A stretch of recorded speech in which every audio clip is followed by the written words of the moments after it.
இது எதற்காக வைக்கிறார்கள்? எதுக்காக அப்படின்னா, பாரம்பரிய கலையெல்லாம் அழிஞ்சுக்கிட்டே வருது. இப்ப அதெல்லாம் யாருமே விரும்பி பார்க்கறதில்ல. உண்மையில் புரியவில்லை. அதான் இந்த கும்மி, இப்போ முன்னமெல்லாம் கொஞ்சம் நெறைய பேர் அ கரகாட்டம், ஒயிலாட்டம், மயிலாட்டம் இப்ப அதுவே உங்களுக்கு கொஞ்சம் கொஞ்சமா அழிஞ்சிட்டு வருது. யாருமே அதெல்லாம் அதிகமா வந்துட்டு வைக்கிறதில்ல.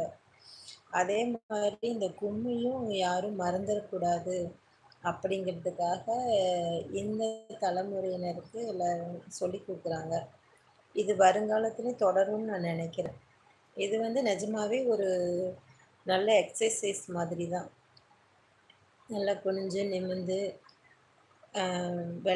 ஆடுறாங்க. கண்டிப்பா உங்களுக்கு அந்த ப்ரெஷர் குறையும். பிபி, சுகர் எல்லாமே உங்களுக்கு குறையும். மனசு ரொம்ப நெகிழ்ச்சியா இருக்கும். இந்த